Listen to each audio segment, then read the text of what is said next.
कुछ बातें साझा करना चाहता हूँ। कचरा प्रबंधन हमारे लिए बहुत ही आवश्यक है, क्योंकि बढ़ती जनसंख्या के साथ साथ पूरी दुनिया में यह समस्या बन रही है कि कचरा का निपटान किस प्रकार से किया जाए। लोग सभी कचरा को एक साथ मिलाकर एक जगह पर बिक देते हैं, जिससे बहुत सारे समस्याएं उत्पन्न होती है। नदी नाले भर जाते हैं कचरे से और नदी नाले सड़क पर आ जाते हैं, जिस कारण लोगों को यात्रा करने और भी बहुत सारे चीज़ों में कठिनाइयाँ होती है।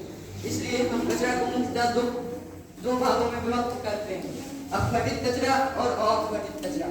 सबसे पहले हम बात करेंगे अपघटित कचरा की। वह कचरा जिसका निपटारा प्राकृतिक रूप से हो जाता है उसे अपघटित कचरा कहते हैं। जैसे किचन से निकलने वाले वेस्ट, कागज के टुकड़े आदि।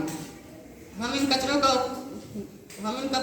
का निपटारा प्राकृतिक रूप से कर सकते हैं। जैसे हम एक गड्ढा खोदेंगे और उसमें जितना भी किचन वेस्ट है उसको उस गड्ढे में डाल देंगे।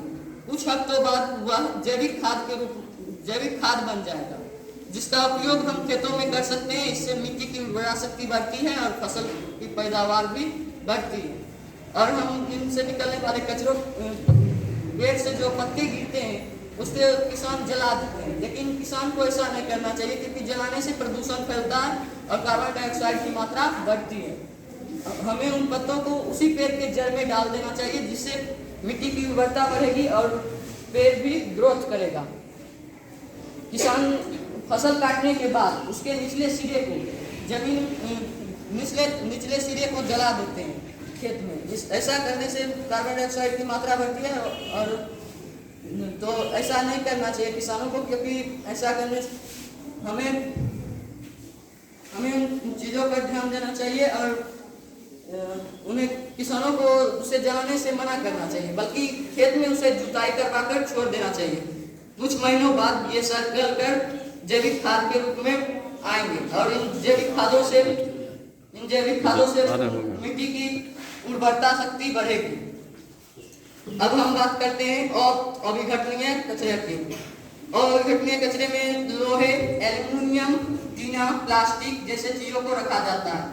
एल्युमिनियम, टीना, लोहे, इन चीजों का हम रिसाइकल किया जा सकता है, क्योंकि ये पदार्थ पिघलने के बाद फिर से दोबारा साँचे में डालकर आकार दिए जा सकते हैं। इनसे नई वस्तु दोबारा रिसाइकल कर प्राप्त किया जा सकता है।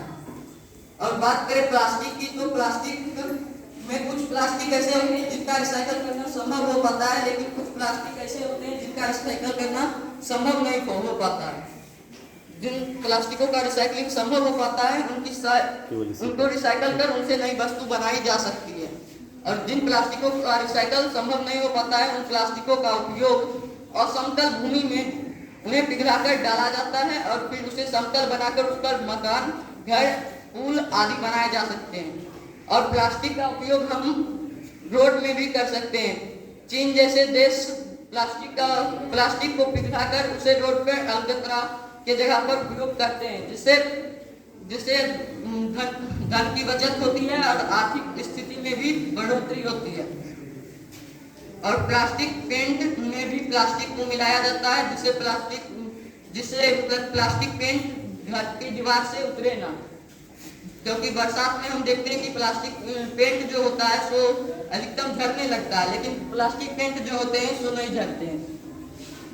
और प्लास्टिक का उपयोग कपड़ों में भी किया जाता है। कुछ कपड़े ऐसे होते हैं जिनमें जिन प्लास्टिकों का रिसाइकलिंग हो पाता है, उन प्लास्टिकों को कपड़ों में मिलाकर उनका उपयोग किया जाता है।